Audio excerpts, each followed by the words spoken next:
Soy la doctora Gloria Vega González, médico internista y médico de medicina de emergencia. Trabajo en el Hospital Eduardo Rebagliati. Siguiendo con el cronograma de exposiciones, hoy día nos ocuparemos de insuficiencia cardíaca aguda. Entre los subtemas a desarrollar del tema insuficiencia cardíaca aguda, nos ocuparemos de la definición, criterios epidemiológicos, etiología, causas y factores desencadenantes, clasificación, manifestaciones clínicas, diagnóstico, tratamiento, destino del paciente, algoritmo de actuación y bibliografía.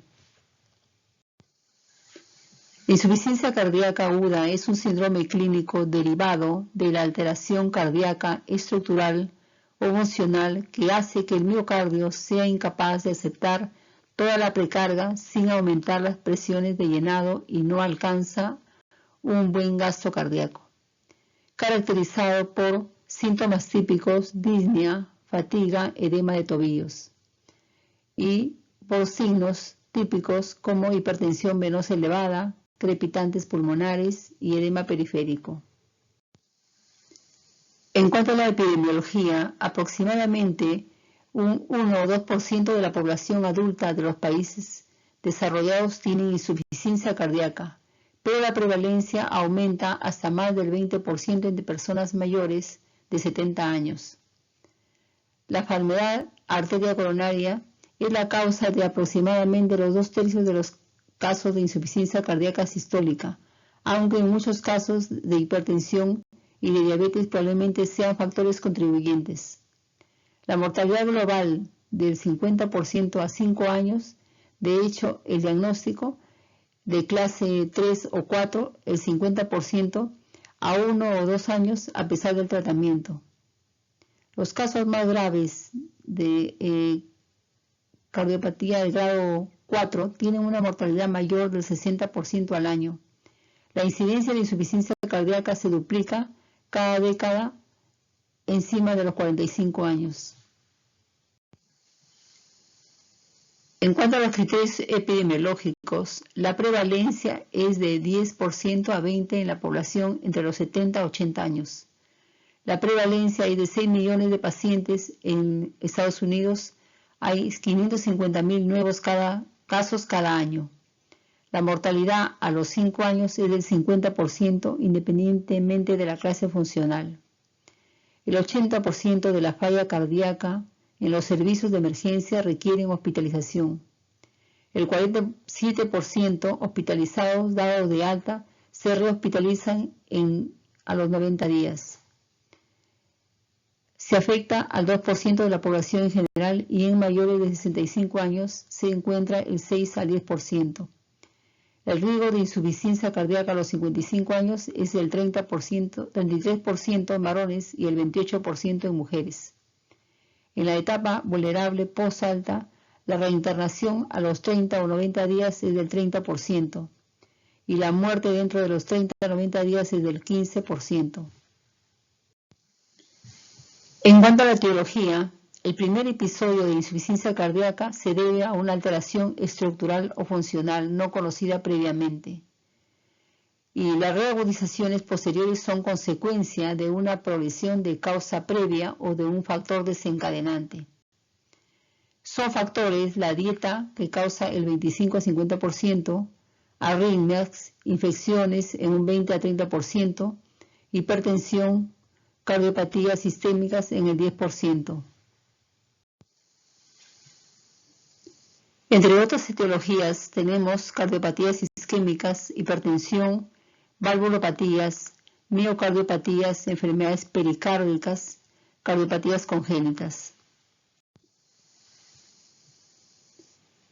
Entre las causas y factores desencadenantes tenemos cardíacas estructurales, miocardiopatías dilatadas obstructivas, alteraciones del tejido de conducción, alteraciones valvulares, alteraciones pericárdicas, cardiotoxicidad, y no cardíacas o funcionales tenemos iatrogenias, dietas o fármacos, alteraciones endocrinas infecciosas, diabetes, hipertensión, insuficiencia renal aguda, anemia grave, tromboembolia pulmonar.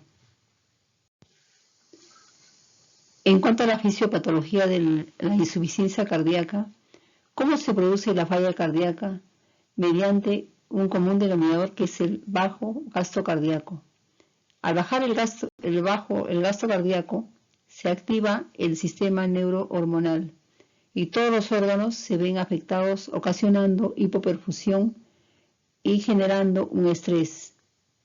Se activa el sistema nervioso simpático, liberando las catecolaminas, la norepinefrina. Al riñón llega menos sangre y el sistema renina-angiotensina aumenta la aldosterona.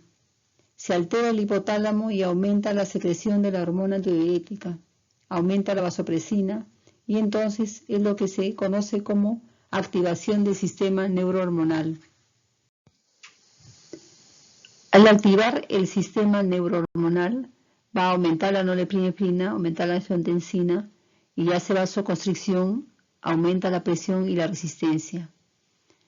La aldosterona y la hormona antidiurética va a retener agua y sodio y va a aumentar la volemia y la frecuencia cardíaca.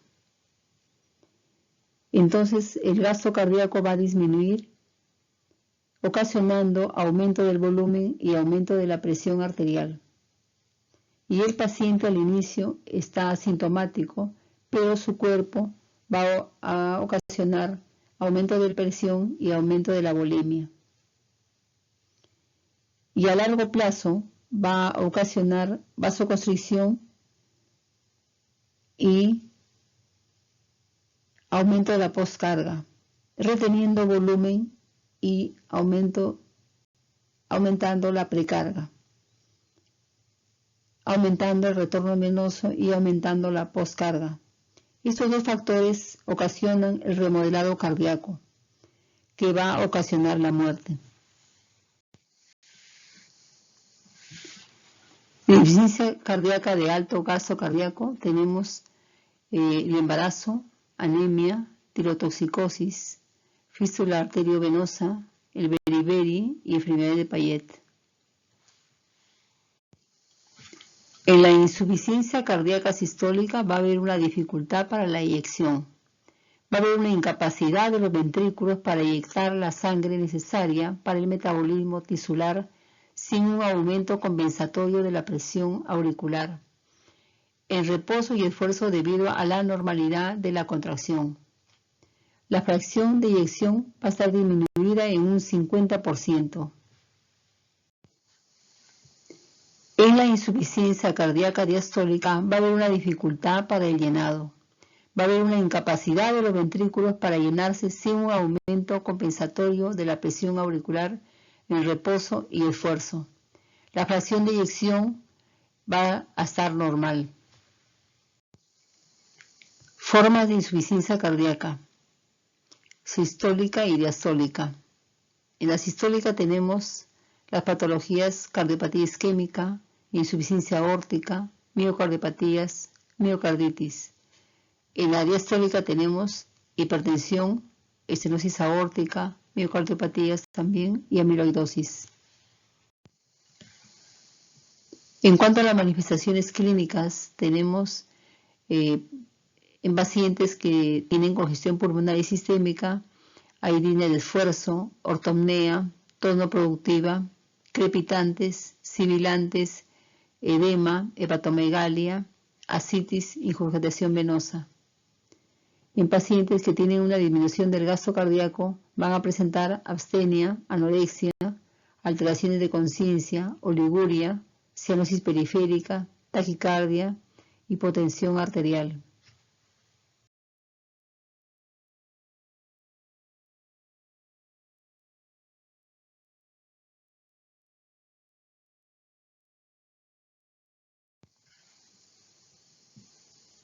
En el examen físico en los pacientes con falla ventricular izquierda crónica vamos a encontrar ingurgitación venosa yugular, ritmo de galope, estertores, reflujo hepatoyugular, hepatomegalia, edema.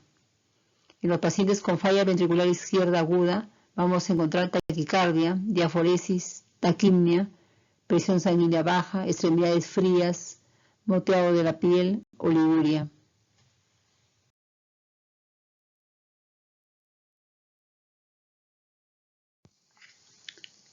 En los pacientes con insuficiencia cardíaca derecha, los síntomas clásicos son dolor en hipocondrio derecho, disnea de grado 3 o 4.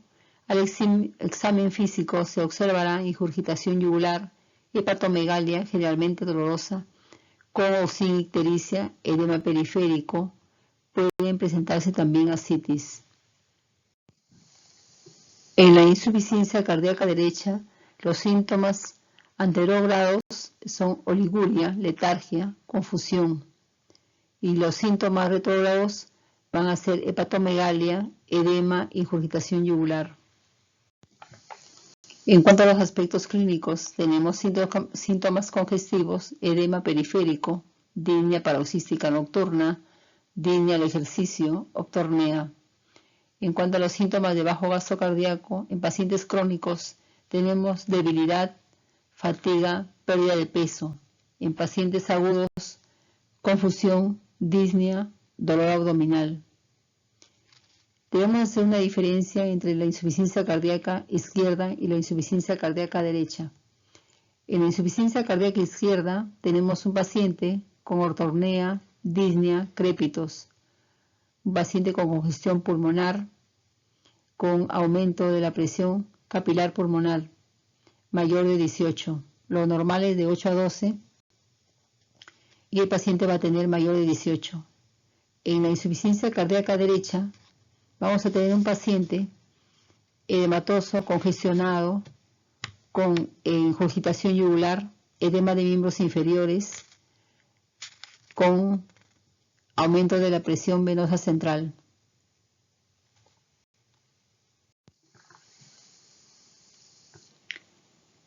Los criterios de Framingham modificados, tenemos criterios mayores y criterios menores.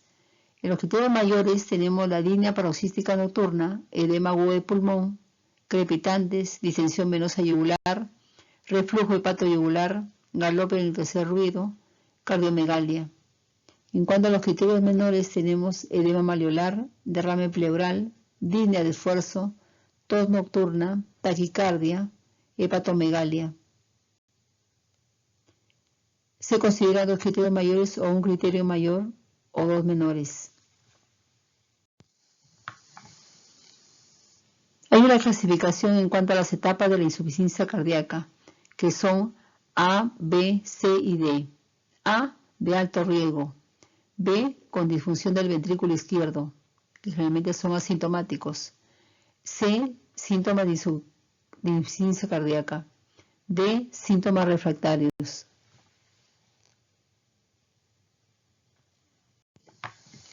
Tenemos otra clasificación de la insuficiencia cardíaca según la anomalía estructural y según síntomas relacionados con la capacidad funcional NIHA. Esa clasificación es el estadio A, con alto riesgo de insuficiencia cardíaca, anomalía estructural funcional no identificada, relacionada con la clase 1. El estadio B, enfermedad cardíaca estructural desarrollada claramente en relación a la insuficiencia cardíaca, pero sin signos ni síntomas, relacionada con la clase 2. El estadio C es la insuficiencia cardíaca sintomática asociada a una enfermedad estructural subyacente relacionada con la clase 3. El estadio D, enfermedad cardíaca estructural avanzada y síntomas acusados de insuficiencia cardíaca en reposo a pesar del tratamiento médico, relacionada con la clase 4. En la clase 1 va a haber sin limitación de la actividad física. El ejercicio físico normal no causa fatiga. En la clase 2, ligera limitación de la actividad física. En la clase 3, acusada limitación de la actividad física sin síntomas en reposo. Y la clase 4, incapacidad de realizar la actividad física. Aquí relacionamos los estadios, los diferentes estadios con las patologías. El estadio A, de alto riesgo para insuficiencia cardíaca, pero sin enfermedad cardíaca estructural en pacientes con hipertensión, diabetes, obesidad. En el estadio B, enfermedad estructural del corazón, pero sin signos ni síntomas en pacientes con IMA previo, pacientes con enfermedad valvular o pacientes asintomáticos. El estadio C, enfermedad estructural del corazón con síntomas previos o actuales en pacientes con enfermedad estructural conocida del corazón, disnea, fatiga, tolerancia al ejercicio. En el estadio D, insuficiencia cardíaca refractaria, requiere intervención especializada en pacientes con marcadores sintomáticos en reposo a pesar del tratamiento máximo.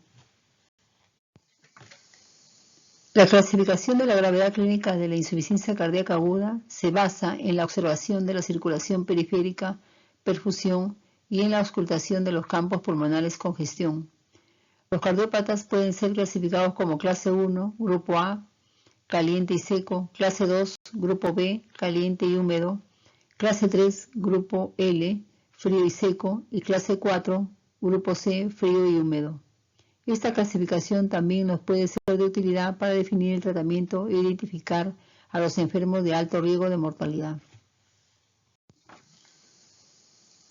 Con base a los hallazgos clínicos y paraclínicos de perfusión y congestión, se podrían determinar 4 estadios clínicos hemodinámicos en la clasificación de Stevenson. En esta clasificación tenemos el estadio A, caliente y seco, sin signos de hiperperfusión ni congestión. El estadio B, caliente, húmedo, sin signos de hipoperfusión, pero con signos de congestión. El estadio C, frío y húmedo, con signos de hipoperfusión y signos de congestión.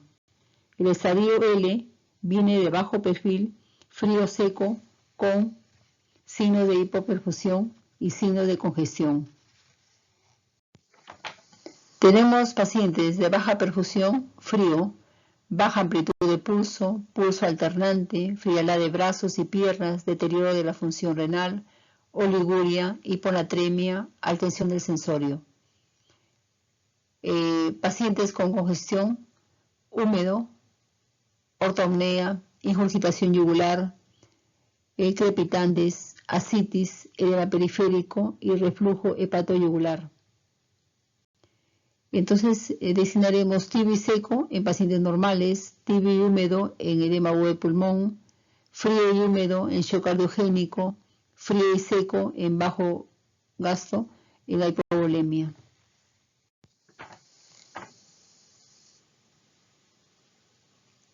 Aquí para nombrar la insuficiencia cardíaca en las clases, clase 1, pacientes sin limitación de la actividad física normal, clase 2, ligera limitación de la actividad física habitual, con fatiga, disnea, palpitaciones.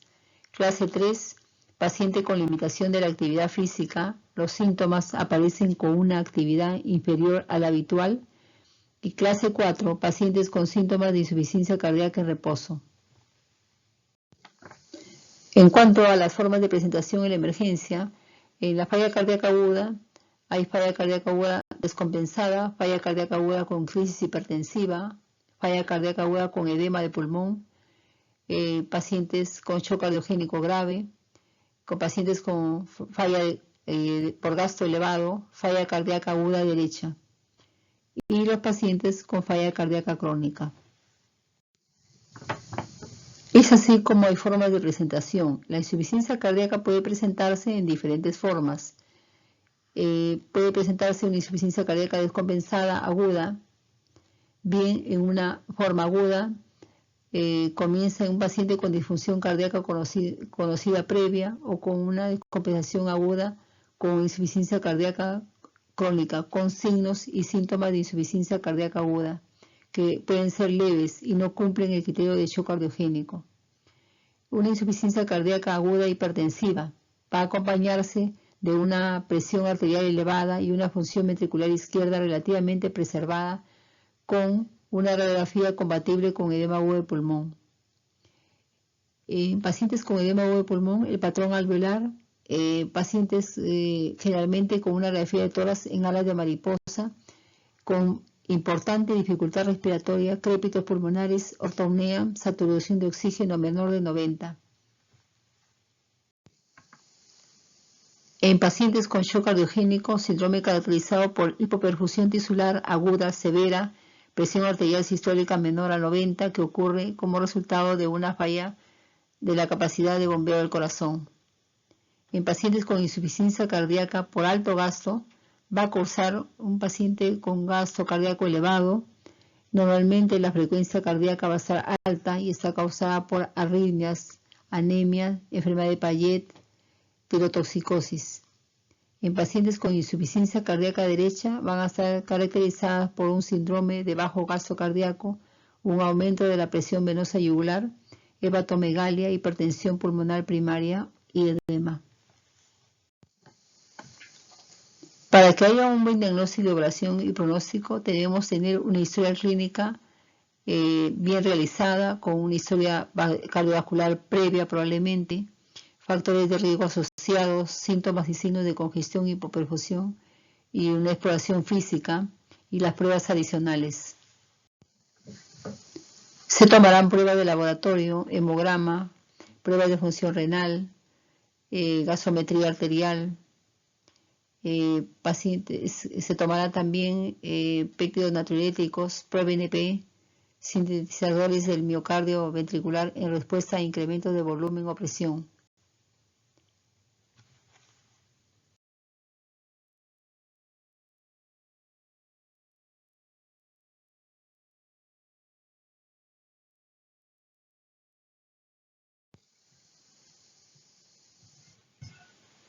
En cuanto a los hallazgos de laboratorio, en pacientes con bajo gasto cardíaco va a haber una elevada concentración arterial de lactato, amplia diferencia arteriovenosa de oxígeno, concentración sérica de nitrógeno ureico elevada, conjuntamente con la creatinina, concentración de sodio sérico menor a 10 milimol por litro, fracción excretada de sodio urinario alterada. Se tomarán pruebas adicionales. Radiografía de tórax, generalmente la radiografía de tórax va a presentar cardiomegalia, congestión pulmonar, línea de Kerley, el electrocardiograma va a estar alterado, se le va a pedir ecocardiograma también.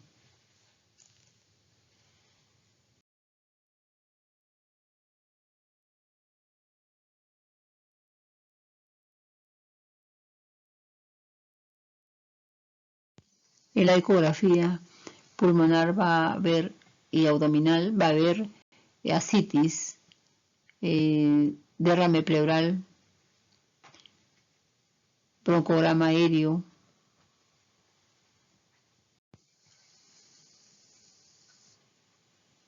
En cuanto a las pruebas de laboratorio, el péptido natriurético de una sensibilidad alta, lo vamos a encontrar aumento de péptido natriurético en pacientes con insuficiencia cardíaca, en pacientes con síndrome coronario agudo, embolia pulmonar, miocarditis, hipertrofia ventricular izquierda, miocardiopatías, valvulopatías, en taquiarritmias auriculares y ventriculares, en contusión cardíaca, cardioversión, en procedimientos quirúrgicos que impliquen al corazón, hipertensión pulmonar. En las no cardíacas vamos a encontrar en pacientes con edad avanzada, en pacientes con hemorragia solenoidea, disfunción renal, disfunción hepática, síndrome paraneoplásico, enfermedad pulmonar obstructiva crónica, infecciones graves, quemaduras, anemia y alteraciones metabólicas. Se recomienda determinar los péptidos natriuréticos plasmáticos en todo paciente con disnea aguda y sospecha de insuficiencia cardíaca aguda para diferenciar de la disnea por causas no cardíacas. En cuanto a la relación de la radiografía de tórax, va a haber cardiomegalia en pacientes con dilatación del ventrículo izquierdo, ventrículo derecho, derrame pericárdico. Va a haber una hipertrofia ventricular y hipertensión en pacientes con hipertensión, estenosis aórtica, miocardiopatías hipertróficas y derrame pericárdico. Hallazgos pulmonares normales en pacientes con congestión pulmonar poco probable. Se va a presentar también congestión pulmonar venosa en pacientes con presión de llenado del ventrículo izquierdo elevada. Un edema intersticial en pacientes con la presión de llenado del ventrículo izquierdo. Y un derrame pleural en pacientes con presiones de llenado elevada. En caso de ser bilateral, la insuficiencia cardíaca es probable. Se va a presentar en la radiografía de todas las líneas de Beckerley en pacientes con infección pulmonar, cirugía de derrame maligno y presiones linfáticas elevadas. Se va a presentar también hiperclaridad en campos pulmonares en pacientes con enfisema o embolismo pulmonar.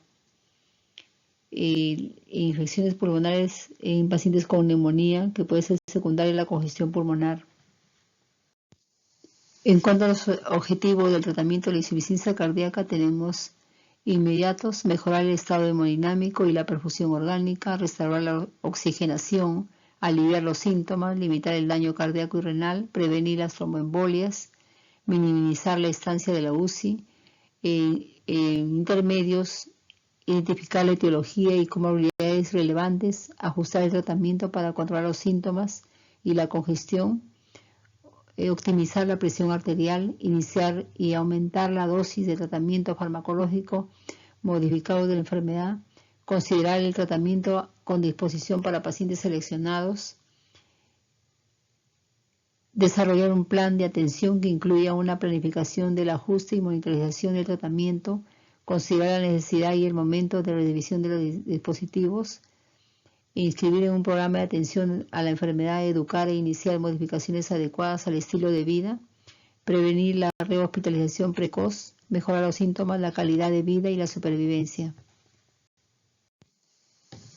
Antes de dar un tratamiento, haremos una evaluación inicial, monitorizaremos las funciones vitales, el electrocardiograma, la gasometría, identificaremos los factores, las causas desencadenantes, los criterios para la hospitalización en la unidad intensiva y el tratamiento en fase inicial. Tomaremos en cuenta los criterios para el ingreso a una unidad de cuidados intensivos, la necesidad de intubación, la necesidad de tener síntomas de hipoperfusión, saturación de oxígeno menor de 90, uso de músculos accesorios de la respiración, frecuencia respiratoria mayor de 25, frecuencia cardíaca menor de 40 o mayor de 130.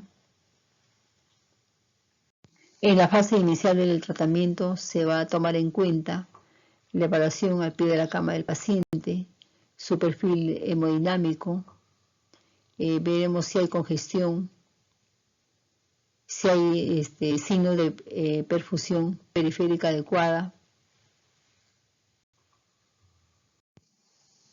En pacientes con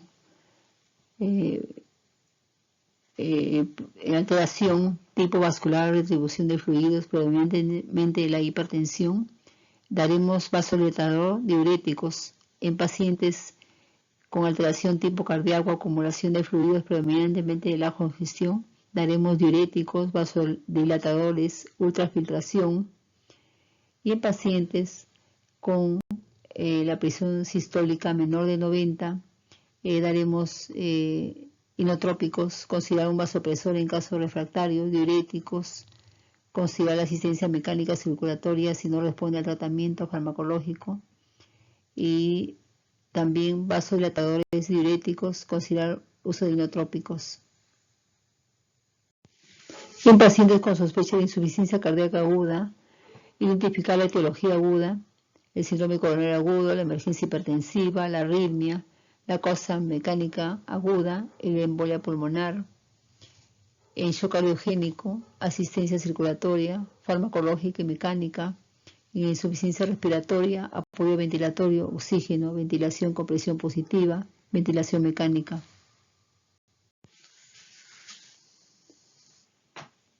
El tratamiento con oxígeno o apoyo ventilatorio, ya sea en pacientes con cánula binasal, máscara de Venturi, máscara de reservorio, o pacientes en ventilación mecánica.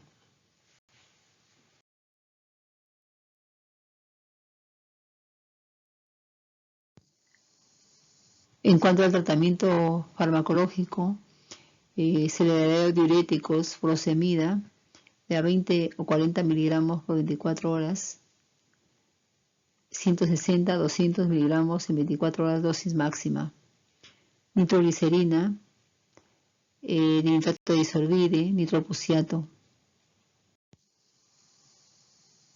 Se usará también la dobutamina, dopamina, epinefrina.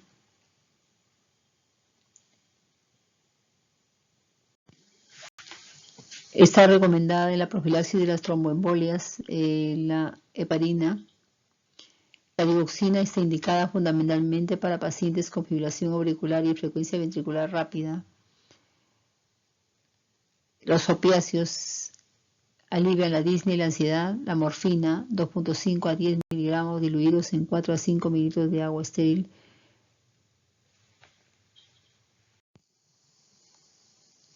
En cuanto a los pacientes con oliguria que no responden a medidas de control de fluidos, hiperpotasemia grave, potasio mayor de 6.5, acidemia grave, urea sérica mayor de 25 milimoles por 150 miligramos por decilitro, la creatinina sérica mayor de 300, se le dará hemodiálisis. Se tomará en cuenta otras intervenciones como el derrame pleural, se hará una toracocentesis evacuatoria con la colación del tubo de drenaje de un tren torácico. En el caso de ascitis, el drenaje de la ascitis. En caso de un paciente con shock cardiogénico, se recomienda realizar inmediatamente un electroencefalograma, un ecocardio. Se le trasladará al paciente rápidamente a un hospital. Monitorización, administración de una carga de fluidos, administrar inotrópicos, dobutamina, para aumentar el gasto cardíaco, administrar vasopresores, administrarle oxígeno o ventilación mecánica e incluso balón de contrapulsación y trato aórtico. En pacientes hospitalizados por insuficiencia cardíaca aguda se recomienda monitorizarlo, se recomienda mantener un registro diario del peso, del balance de fluidos, se les comienza a vigilar diariamente los signos y síntomas, determinar la frecuencia generalmente a diario, la función renal, la urea, la creatinina, sodio, potasio, considerar una vía permanente, considerar un cateterismo arterial pulmonar. En cuanto al tratamiento en pacientes con insuficiencia cardíaca descompensada y hipertensiva, dar diuréticos, vasodilatadores, nitratos. En pacientes con edema agudo de pulmón, nitroprusiato, diuréticos, vasodilatadores. Pacientes con hipotensión moderada, inotrópicos. En pacientes con shock cardiogénico, vasodilatadores, noradrenalina. En pacientes con insuficiencia cardíaca de alto gasto cardíaco, el uso de balón de contrapulsación o cirugía.